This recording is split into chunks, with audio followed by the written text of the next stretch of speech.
Everyone has an ego. A healthy, strong ego is the basis of a successful, driven individual. But what happens when an ego goes too far? When can someone really be called an egomaniac? Sometimes I appear arrogant. Fuck you, sit down! That's only because I'm the best. Everybody seemed very shaken up by September 11th, and I thought, I don't live in New York. What's it like to cross an egomaniac? I became totally lacking in confidence. No way was I ever going to have a mental breakdown, but by God, it happened. I'm not a person who would ever commit suicide, but the thoughts were very persistent. Is there a limit on how big an ego can become? What better manifestation than to be like God? He was the mouthpiece of God, and God spoke through him. So what he said was God. And what lengths would an egomaniac go to get their own way? The bodies have been so badly beaten and so badly attacked. It was certainly a very gruesome scene. From the overbearing boss to the ego that spirals dangerously out of control, this film journeys deep into the mind of the egomaniac.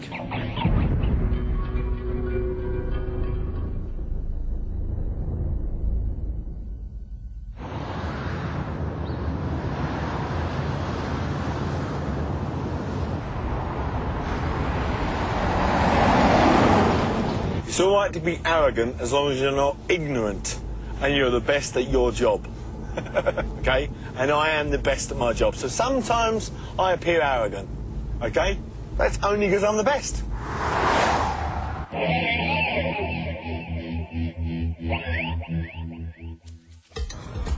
Huge egos are often found in the world of business. Self-made millionaire Frank Tuff is responsible for creating Europe's biggest market, Camden. Now he wants to repeat the success in Liverpool. Well, yeah, usually they never listen to me, but they will do. One of these days they'll say, oh, golly, he does know what he's talking about. Oh, no, you look after yourself. God bless, mate. Till that way. Bye-bye. 2008, yeah, is European City of Culture. 1.5 million more people will come to Liverpool that year, just like they did to Glasgow. Why are they coming back? Tourism. And that's what we're about. Tourism, okay? We will create the biggest tourist attraction outside of London. Hence, people will come here. I can bring an extra 200,000 a week into Merseyside, which is half their population. Following Frank for a day, it's clear to see that he has a larger-than-life ego. But can he really be called an egomaniac? If I open 3 days a week, and you take £3,000, how much is a reasonable rent? 150. What? 150. 150? Yeah. Then you might as well pack yourself up and go now, because if I get you £3 a week, yeah, I'll be at least looking for £400 of it, okay? Are you crazy?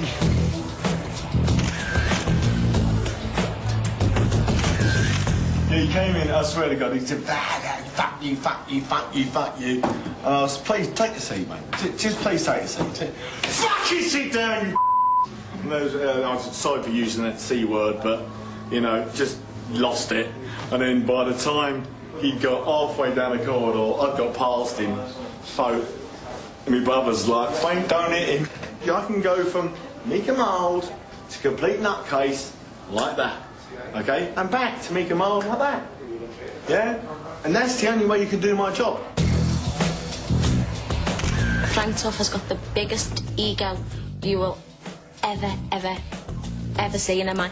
He thinks he is the best at everything.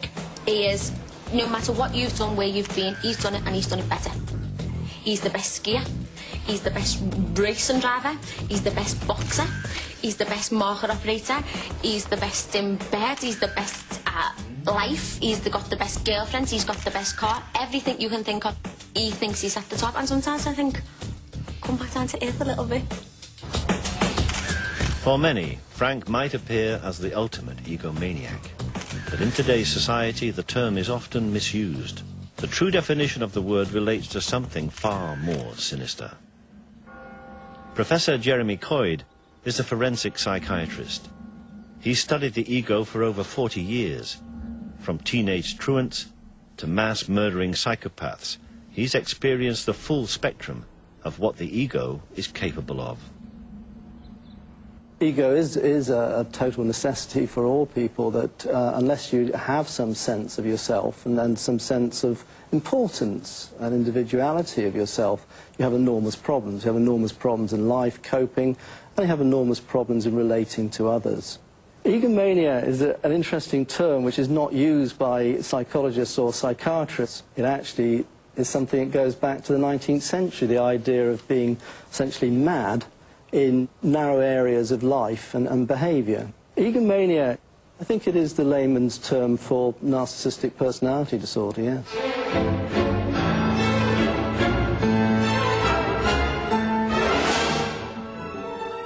The term narcissistic derives from the mythical image of Narcissus, the boy who pined away at his own reflection and became a symbol of destructive self-love.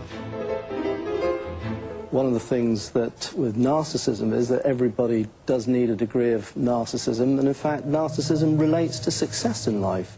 There's a direct relationship. The more narcissistic you are, the more financial, material success you have in life. Psychologists have defined a list of 9 characteristics associated with narcissistic personality disorder, or NPD.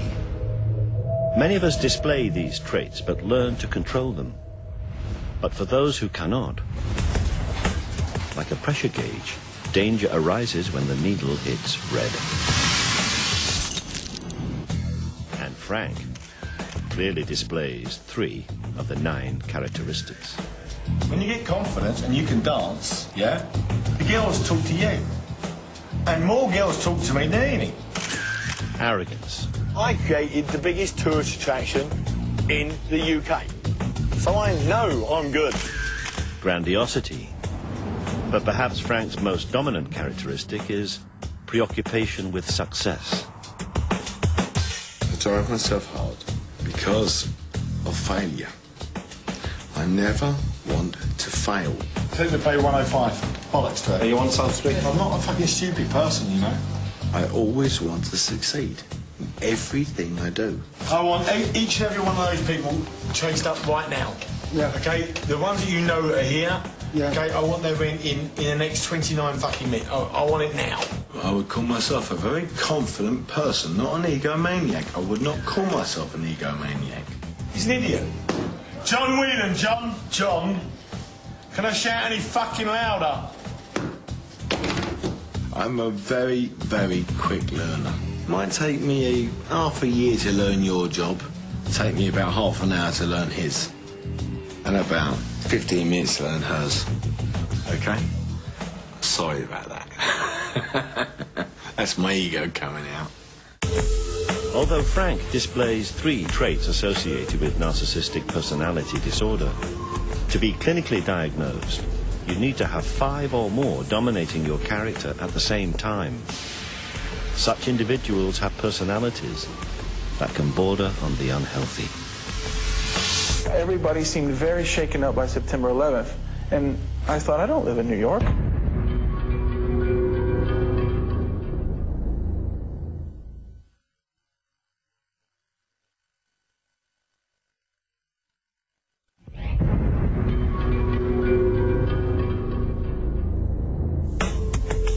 There are 9 characteristics associated with egomania, or as it's clinically known, narcissistic personality disorder. For some, these are controllable, and like a pressure gauge, having 5 or more, all in the red, can define an individual as having NPD. In other words, a true egomaniac. Frank displays the larger-than-life ego that many of us are familiar with. He has 3 traits, and is relatively low on the ladder. But adding just 1 more trait can make a dramatic difference. I'd hear about some disaster and people would go, oh God, I can't believe it, and they'd be obviously shaken. I'd be like, you know, I'd stare around and I'd be like, so what?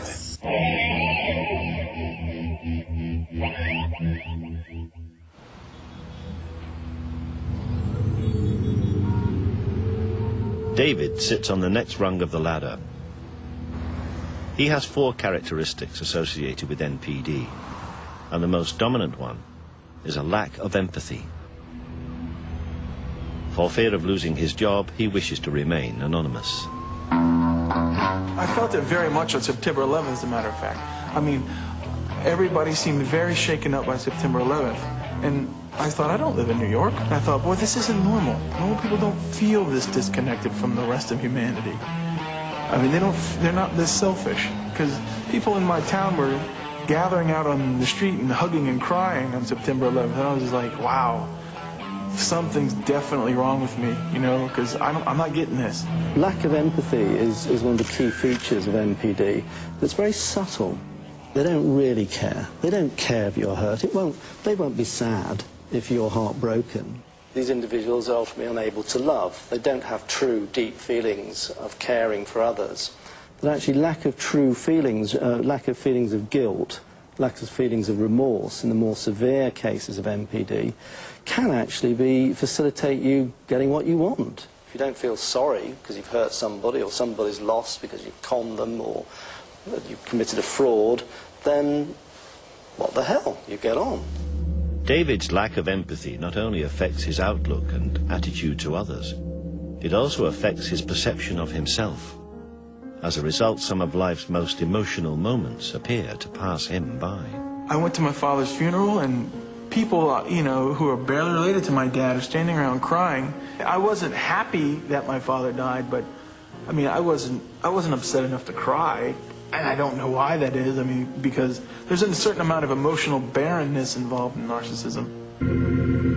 Even what many consider to be the happiest day of their lives leaves David cold. When I got married, from the time I took my vows, I had no intention of being emotionally faithful. I had no intention of being emotionally committed. I probably had no intention of being physically faithful. It was really like I was just doing it because it was expected.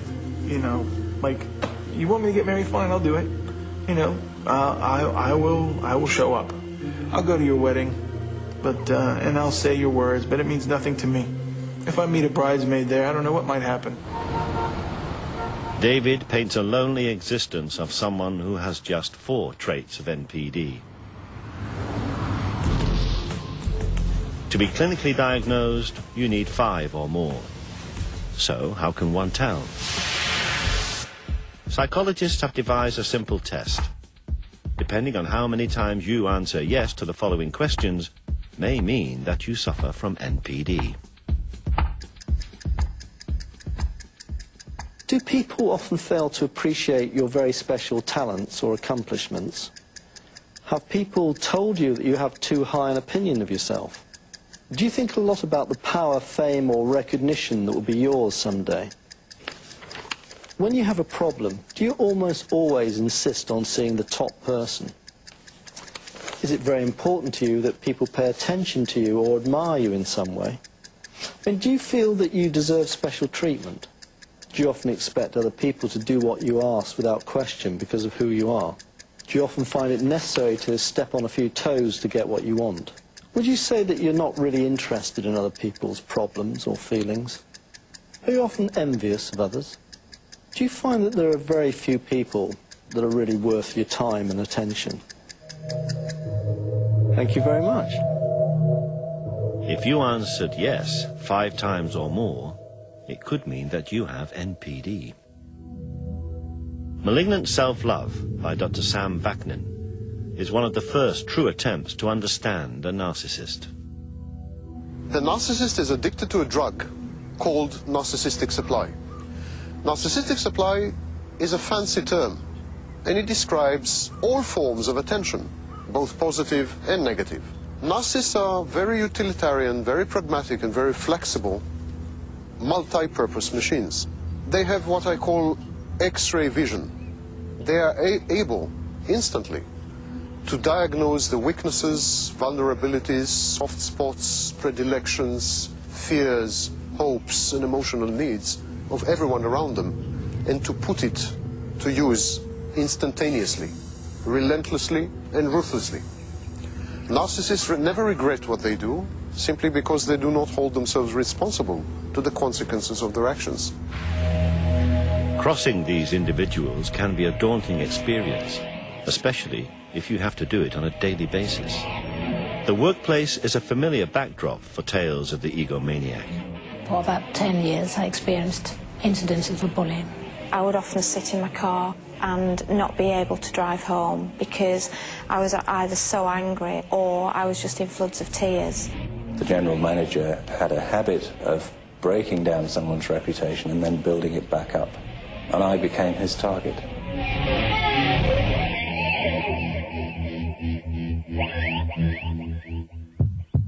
Charlotte was once a successful personnel manager for a high street store. Soon her dream job turned into a nightmare when her female boss began to make her life unbearable. When I first met her, she was extremely charming, very friendly and personable, and I felt that we would have a very strong working relationship. It was within a couple of months that things actually started to change. Her behaviour became very, very cool. She became very obtuse with me and seemed to constantly be critical of the work that I was doing. Adrian was a manager at a software company until a new boss joined the firm. My line manager called me into a room for an informal chat. In that chat, it turned out that it was a disciplinary hearing, and he said, "We're going to have to give you a written warning," which was a real surprise to me. And he said, "Well, your performance is being monitored. People are watching you." Ellen, the school teacher, claims the headmistress launched a smear campaign designed to ruin her. The daily inspections became very much an intrusion in my relationship with my pupils. That was what was the most difficult part of it. It made me feel very nervous. It made me feel I was being watched. The black shadow coming into the classroom. Most narcissists become bullies in the workplace. They taunt, they torture, they sadistically inflict pain, sometimes unnecessarily, mainly on their underlings. They are obsequious to the higher-ups and sadists to their underlings. I became totally lacking in confidence. I was feeling ill. I felt crushed. So I knew that I was under greater pressure than I could I bear. didn't feel like getting out of I bed. became extremely explosive at home because I was a complete nightmare to live with. No way was I ever going to have a mental breakdown. But by God, it happened. I'm not a person who would ever commit suicide, but the thought were very persistent. Narcissists resent weaknesses, resent vulnerabilities, and as a result, they resent weak people, vulnerable people. That means that narcissists have an inbred aversion to children, the elderly, sick people, weak people, vulnerable people. Actually, this provokes in the narcissist a sadistic impulse to inflict further pain, to exploit the vulnerability, to enhance the weakness, to prey upon it. Narcissists are predators, and wounded animals are the ideal prey. Finding someone with 5 traits or more of NPD isn't easy. Unsurprisingly, it's far more common to find someone who knows a narcissist rather than someone admits to being one. Dr. Sam Vaknin pointed us in the right direction. Leading a cult where critical faculties are suspended, where people are mere instruments of gratification, where discipline is maintained, where criticism is unheard of. This is the wet dream of the narcissist, to be at the center of a group of unreflecting, unthinking, totally obedient people. The cult leader is the perfect example of an extreme narcissistic personality. He typically has 7 or 8 traits, the most dominant ones being excessive need for admiration and exploitation of others.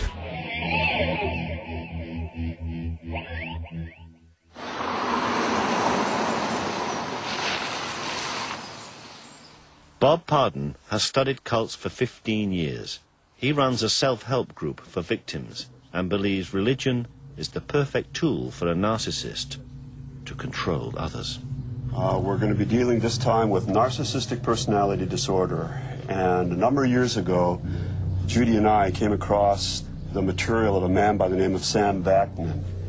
And you've probably never heard of this man before, but we have found that his material has been extremely helpful to us in working with folks who have come out of destructive groups. Well, from our perspective, the profile of a cult leader seems to fit almost like a hand in a glove a narcissistic personality disorder. MPDs are drawn to cult leadership primarily because religion is tailor-made for their fantasies.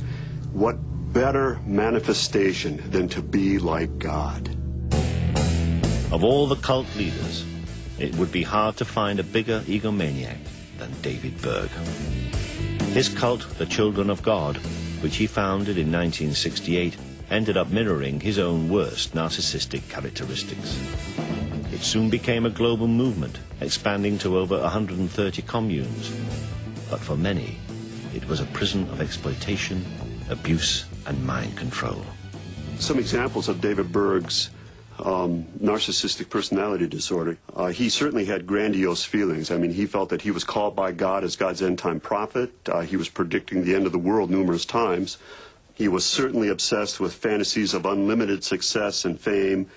So there are numerous examples of Berg fitting NPD across the board. For those born into Berg's cult, they had no choice but to follow his idealism, such as the Jones sisters, who witnessed Berg's extreme narcissism from an early age. It was not that Berg was replacing God, it was that he was the mouthpiece of God and God spoke through him. So obviously we couldn't understand God, we were just, the stupid children, and he was the one that was going to explain God to us. So what he said was God. David Berg often said that he was the only one with the wisdom, he was the only one who could interpret biblical prophecy. He was the last prophet of the end. Many religious cults result in mass suicide, but sometimes they are havens for something just as sinister. Berg created his own Bible in order to spread the idea of promiscuity. He was involved in all kind of sexual deviancy. He glorified just sex on a level that is beyond understanding practically.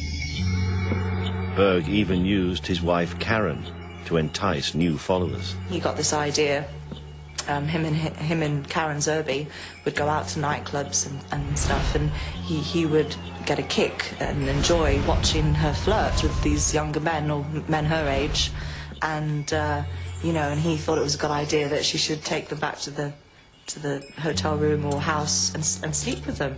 He didn't sell it to the membership as prostitution, he sold it as flirty fishing. He was the fisher, the women were the bait with the hook, and these lonely men, lots of money, were the fish. Berg's idealism began to catch on. As the membership grew, shockingly, Berg removed the age limit for sexual partners. Sex was just a part of life. It was all around you. The adults were walking around naked. They were having sex right there every single night in your room. Your teacher would have sex right there. We'd have classes, live classes demonstrating how to have sex, teaching us. We'd have date nights where we'd pair off even as little 2-3-year-olds and, have mock sex, basically. Except for some of the kids actually were doing it realistically because they'd been taught in a live class. I had to be aware that an adult man was in love with me, and I was only 6 years old. If there was an adult male in the commune that took a fancy to you, you couldn't do much about it, really. In some cases, even if it wasn't forced, if you weren't raped, it was still abuse because it was an abuse of power. All the adults, there was no one that you could go to complain if anything did happen. Incredibly, Berg led the Children of God for a quarter of a century before his death in 1994. Some will never forget his narcissistic personality. His legacy to our generation is just a lot of pain. I've seen so many hurt individuals. I know a lot of our generation have committed suicide or gotten into drugs, or they've it's messed up their lives completely, and a lot of brave ones who have moved on and made something of their lives, and it's very commendable. But to our generation, only harm has come out of David Berg's teachings. With at least 7 out of 9 possible traits of NPD, a cult leader is a dangerous example of a narcissistic personality. But what type of individual would have all 9? Never before has anyone been diagnosed with the full set. Until now. Normally, most individuals have 1 or 2 of the characteristics of narcissistic personality. Brian had 9. All 9.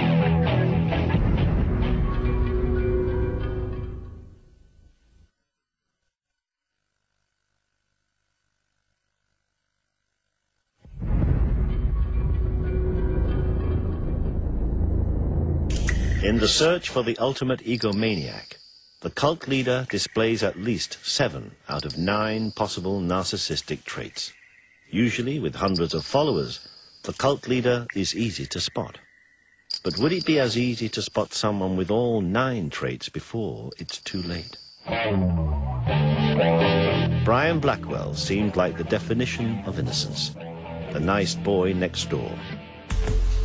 What nobody could foresee was that this 18-year-old intelligent student possessed all 9 possible narcissistic characteristics, making him the most volatile, unpredictable, and dangerous of individuals.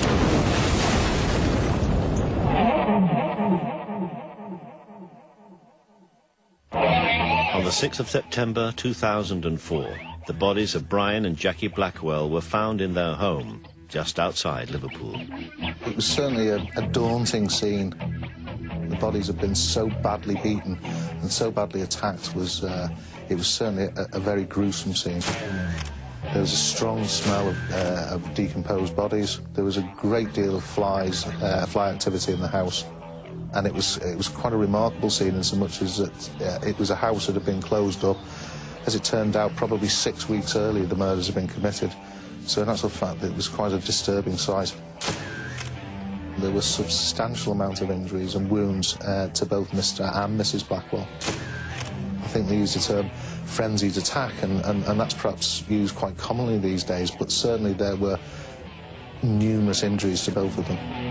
Police began to investigate the murders, and it wasn't long before Brian Blackwell Jr. became a suspect and was interviewed.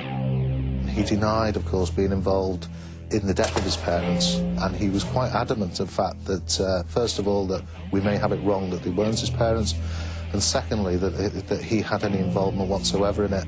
And that went on for several sort of hours of interview. As the police continued to interview Brian, they made a breakthrough in the case. They discovered a hammer amongst his possessions believed to be the murder weapon. Although the evidence against Brian was overwhelming, he would not confess. This was significant information we had to put to him. We'd also become aware during the course of his previous interviews that Brian had grown in a great deal of confidence with the interviewing officers. In actual fact, was verging on the point of arrogance with them, or felt himself intellectually more capable than the officers. It soon became apparent that Brian was no ordinary individual. After being psychologically examined, he was diagnosed with narcissistic personality disorder.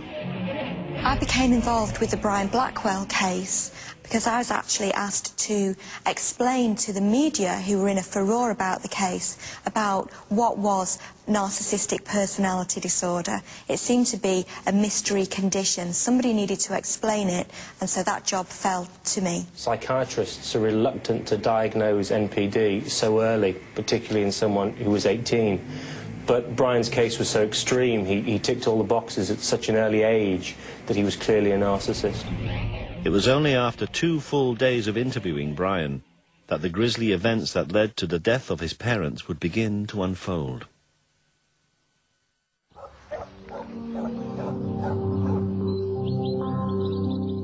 From an early age, growing up in Melling, Brian's behaviour didn't go unnoticed.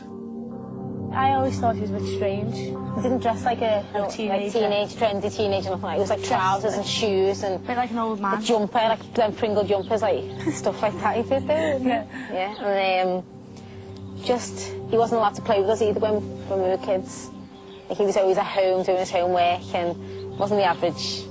Teenager? Yeah, or teenager, yeah. I felt sorry for him a little bit, though, because his mum was always at him all the time, wasn't she? Yeah, like, him and his dad. Study and all the time, like, yeah. if you'd always hear, like, Brian, like, shouting and stuff like that. Yeah, he was always studying all the time. Brian's relationship with his mother is very interesting.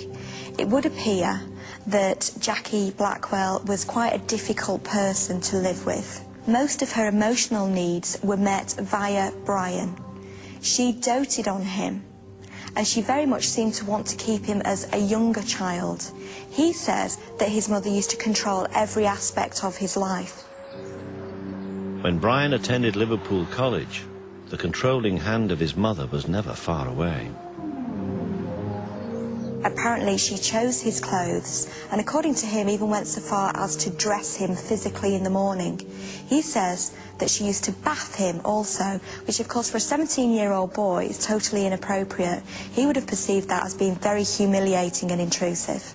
She ruled him. It was like she dressed him, she told him what to wear, she told him what to eat, what to, just how to do everything. In all these situations, the common thread is not recognizing the boundaries of the child, not accepting the emerging self of the child. The child is not allowed to separate from the parents. Brian Blackwell retreated very much into his fantasy world. So he would spend long periods of time in his bedroom, long periods of time at the weekend just with his parents.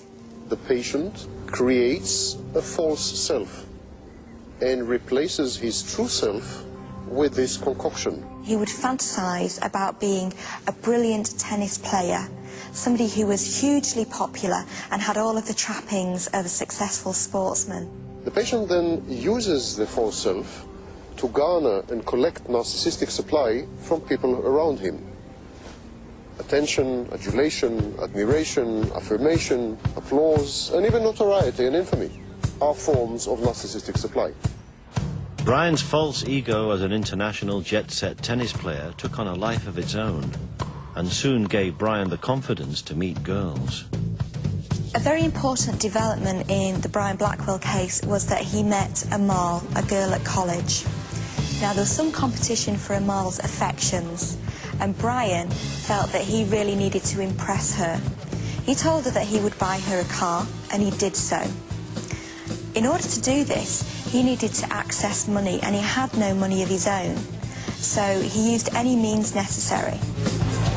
Without his parents' knowledge, Brian emptied a trust fund to finance his make-believe celebrity lifestyle. He also employed her as his secretary. Now, this was a fictitious position. She believed that he was sponsored by Nike and Fisher because he was a tennis player. Now, he had no such sponsorship. He wrote a very long document detailing Amal's duties as his personal secretary, and he even paid her a cheque for £39,000, which obviously bounced because he only had 9 pence in the bank. The defining moment came when Brian invited Amal on holiday to the States to watch him play in a fictional tennis tournament. She agreed. Now, eventually, he had to stand by his word and take Amal on holiday. And so I think it's significant that the death of his parents occurred the night before he was due to go away. Secretly, using his father's credit card, Brian bought 2 plane tickets to New York over the internet. But after finding them, his parents decided to confront him. Brian? On this particular occasion, Brian says that he simply snapped. Never criticize the narcissist. Brian. Never disagree with the narcissist. Brian. Never hint that the narcissist is powerless. Tell me what this is all about. That the narcissist is ignorant. That the narcissist is incapable of doing something. He had been hanging pictures, so a hammer was nearby. Brian picked up the hammer and he attacked his father.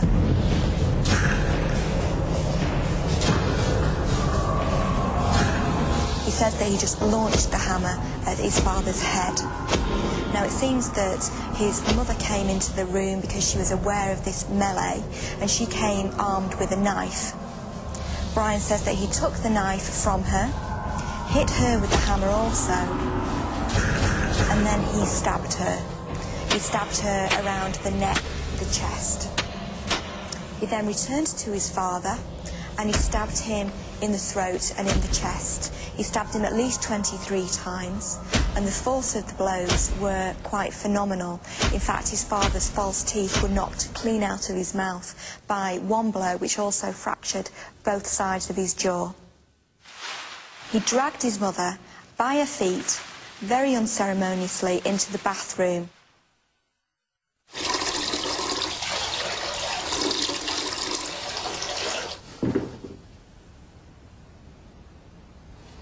Now, I think it's interesting that his mother used to bath him. His mother used to bath him and had in fact bathed him the night before. So, in actual fact, he took her to the scene of his own humiliation. Despite brutally murdering both his parents, Brian continued with his plans to take Amal on holiday to New York.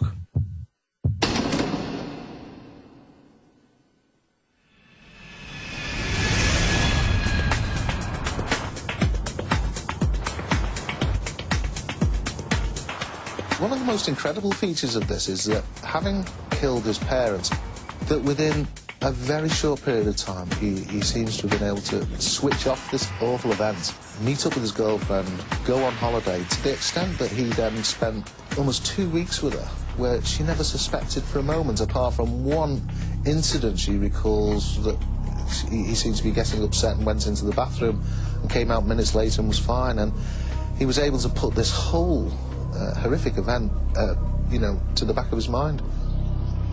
2 weeks later, Brian returned to the house. He actually went back into the house to get something whilst his parents were there and then came out again. Now, at the time he did that, the parents must have been in an extremely advanced state of decomposition. And yet he was able to sort of deal with that, come away and then carry on the facade. It was quite bizarre. Finally, after 2 days of questioning, Brian confessed to killing his parents. His case made British legal history. Narcissistic personality disorder was used for the first time successfully as a defence against murder in Brian's case. Brian was convicted of manslaughter and not the murder of his parents. The court accepted that his responsibility for his actions was diminished by the fact that he had a narcissistic personality disorder. Although Brian Blackwell's charges were reduced, it seems unlikely that he will ever be released. He certainly cannot be interviewed. Actually talking to someone who suffers from all 9 traits of NPD, who wasn't a cult leader or already in prison, appeared to be an impossible task. Narcissists never admit their faults. Narcissists never accept responsibility. It's not like the narcissist is likely to come forward and proudly say, I'm a narcissist, and it's not something to be proud of. And it's not something the narcissist admits to. No, forget this. It's very bad. Bloody hell. Just a second. These kids, shoot them. However, sometimes the answer can be staring you right in the face. Listen, if the answer is not what you expected, cut camera. I repeated it 17 times. Cut.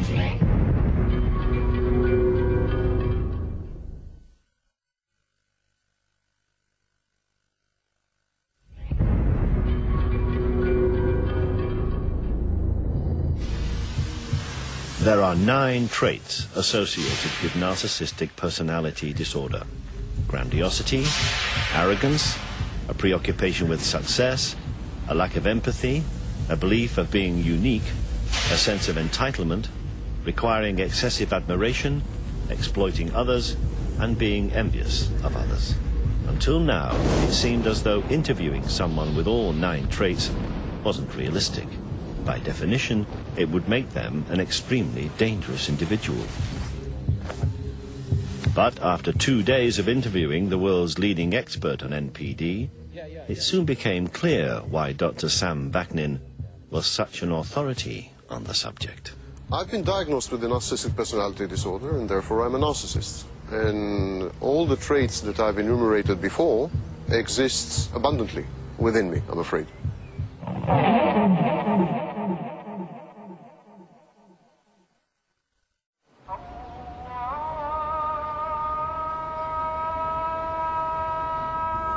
We had finally found a level 9 narcissist.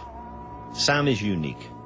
He not only has all 9 traits, but he's been aware of his condition for over 20 years. I'm a self-aware narcissist, which is a rarity. Most narcissists are not self-aware. They have no introspection. They don't have the ability to step aside and look at themselves and realize that they are the source of their own misfortunes, defeats, and troubles. But self-awareness is not like healing, is not the same as healing. If one is aware that one is a cocaine addict, that doesn't wean him off the drug. In a drastic attempt to cure himself, Sam has lived in a self-imposed exile in Eastern Europe. I was first diagnosed with the narcissistic personality disorder in 1984 or 5. My narcissism affected each and every field of my life. Cut. Let's start from the beginning.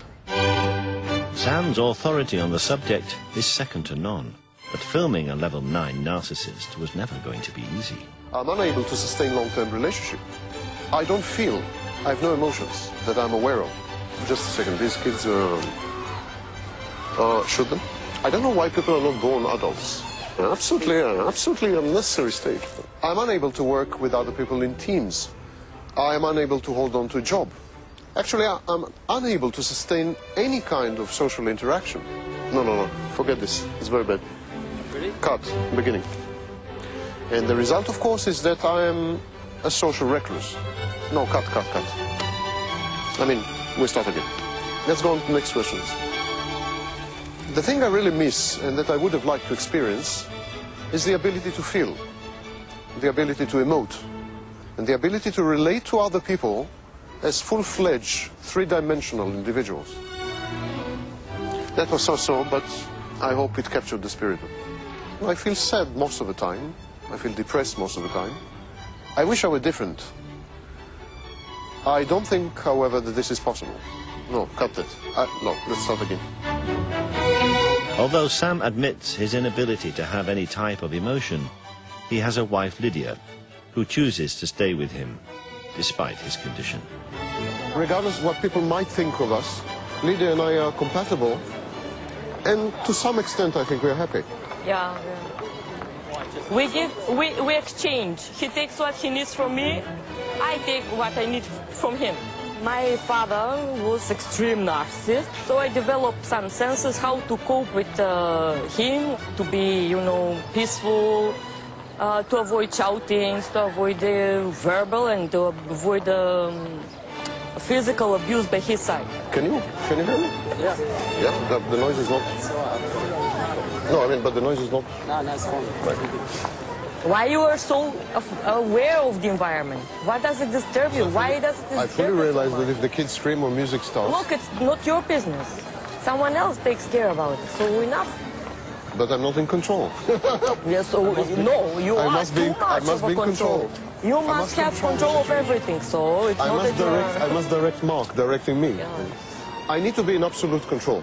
I need to be in absolute control of people, I need to be in absolute control of situations. I am a control freak. You are directing this film. I don't like that. I want to direct this film. I'm the authority. I'm the supreme authority. I'm far superior to you. I'm omnipotent. I'm omniscient. And you are challenging me not by doing anything. You're a very nice guy. But you're challenging me by your mere existence and by your mere position. You're telling me what to do. Because I need to be in control and because I'm grandiose in my self-perception, I challenge authority all the time. And because I challenge authority unsuccessfully all the time, I rage.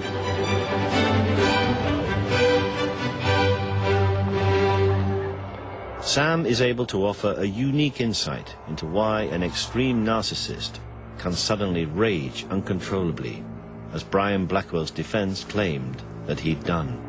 When I feel insulted or injured, I feel that I have been negated, that I've been annihilated. I feel that I'm dissolving into molecules. I feel that my very being, the core of my being, my essence, is being threatened directly. And I feel that I have to immediately restore balance by nothing less or nothing short of eliminating the source of frustration. It's not really vengefulness or vindictiveness. It's a desperate attempt to kill even the slightest hint of criticism or disagreement, threatens the precarious balance that I've created over many years, the balance that constitutes my personality. You are out to destroy and kill me, so I'm out to destroy and kill you. Dr. Sam Vaknin, Brian Blackwell, and cult leader David Burke are all extreme examples of narcissistic personality disorder. But can they be cured?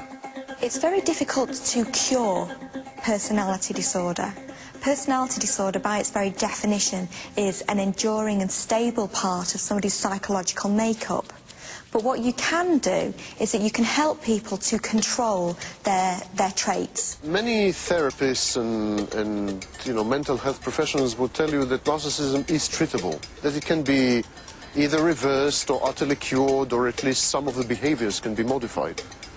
And that is largely untrue.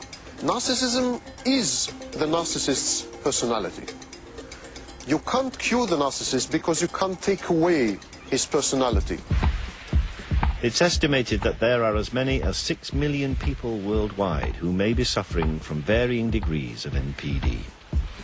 But with such an underdiagnosed condition, that number could be far greater. So it's very difficult to know who exactly has it, because by its very definition, if you are narcissistic, you think that you are better than other people, you're great, so you're not going to go to the doctor and complain. What is certain is that those diagnosed with narcissistic personalities, in other words, true egomaniacs, satisfy their need by preying on others. And for that reason, they will never go hungry. We are superior subspecies. We transcend humanity. We are Nietzsche's Superman. We deserve the subservience and the availability of everyone around us. Luckily, every year 100 million people are born throughout the world. We have 100 million new choices every year.